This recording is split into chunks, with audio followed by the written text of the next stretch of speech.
என் கையில் அதிகாரம் இருந்துச்சுன்னா இவங்கெல்லாம் இப்படி பேசுவாங்களா, இல்லை நான் தான் பேச விட்டுருவேனா அப்படின்னு அதிகார துணியில் பேசியிருக்காரு ஒருத்தர்.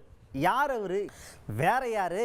நாம் தமிழர் கட்சியோட தலைமை ஒருங்கிணைப்பாளர் நம்ம அண்ணன் சீமான் தான். என்னென்னா, அந்த காந்தி கண்ணாடி படத்தோட பாடல் வெளியீட்டு விழாவில் கலந்துக்கிட்டார். அப்போ பத்திரிகையாளரை சந்தித்தார். அப்போ பத்திரிகையாளர் கேட்குறாங்க, இந்த கச்சத்தீவு தொடர்பாக விஜய் பேசியிருக்காரு, இதை நீங்கள் எப்படி பார்க்குறீங்க அப்படின்னு கேட்டதுக்கு, அவர் வரலாறு தெரியாமல் பேசிக்கிட்டு இருக்காருப்பா. கச்சத்தீவை யார் கொடுத்தது, எப்போ கொடுத்தாங்க, இதெல்லாம் ஏதாவது தெரியுமா? ஆட்சியில் இருக்கும்போது இவங்க தான் மாறி மாறி கொடுத்தாங்க, அப்புறம் எலெக்ஷன் வரும்போது கச்சத்தீவை மீட்கிறோம் அப்படின்னு சும்மா பேசுவாங்க.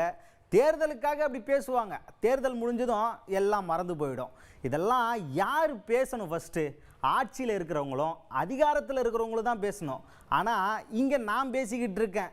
இதுவே என் கையில் ஆட்சி இருந்துச்சுன்னு வைங்களேன், இப்படிலாம் பேச விட்டுருவோனா, இப்படிலாம் கேட்க விட்டுருவோனா, இல்லை இவங்க தான் இப்படிலாம் பேசிடுவாங்களா அப்படின்னு அதிகார துணியில் பேசியிருக்காரு சீமான் அவர்கள். அமைச்சர் வந்து சொல்லியிருக்காரு. இப்போ தாவேகா மாநாட்டில் விஜய் வந்து பேசியிருந்தார், கச்சத்தீவை மீட்டு கொடுங்க அப்படின்னு சொல்லிட்டு குதிரமா எடுத்துருந்தார். இதை வந்து குறிப்பிட்டு பேசவே இல்லை.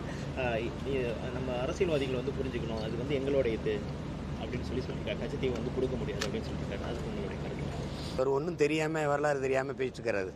அவங்க இதுன்னு இந்தியா வந்து இதில் நாட்டின் பிரதம அமைச்சர் கூட அந்த அரசியலுக்காக பயன்படுத்திக்கிறாங்க. அது அப்பப்போ வந்து நீங்கள் எதுக்கு பேசுகிறீங்க? இப்போ மனச்சான்றோட பேசணும்ல இலங்கைக்காரன், நீ ஒன்று தான், அது இந்தியா உனக்கு கொடுத்தது, அதை இப்போ திருப்பி எடுக்கிற உரிமை எங்களுக்கு இருக்குது. அது நாட்டின் பிரதம அமைச்சர் கூட பேசுனாங்க அந்த நேரத்தில், கச்சத்தீவை திருப்பி எடுக்கணுன்ட்டு. அப்புறம் அதை விட்டுட்டாங்க. பாராளுமன்ற தேர்தல் அப்போ அந்த பிரச்சனை வந்ததில்லை, விட்டுட்டாங்க. அப்போ இங்கே இருக்கிற அதிகாரங்கள் எங்களுக்கானதாக இல்லாதனால, எங்களுக்காக உறுதியாக பேசாதனால அது திணறுது.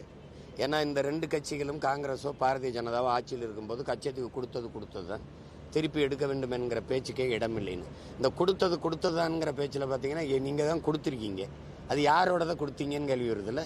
என்னோடது.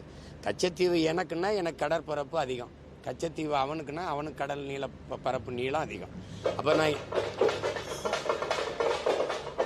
நாங்கள் எல்லை தாண்டி வர்றோம்னா, அப்போ இந்த நாட்டின் குடிகளுக்கான மீன் பிடிக்கிற உரிமையை பெற்றுக் கொடுக்க வேண்டியது, அவனுடைய வாழ்வாதாரத்தையும் வாழ்வுரிமையும் உயிரையும் பாதுகாக்க வேண்டியது இந்த நாட்டின் பொறுப்பாக இல்லையா? அப்போ அதனால் அதை பேசுறதுக்கு நம்மளை போன்றவர்கள் பதில் சொல்ல வேண்டியதில்லை. நாட்டில் பொறுப்பு மிக்க அதிகாரத்தில் இருக்காங்கல்ல, அவங்க தான் பதில் சொல்லணும்.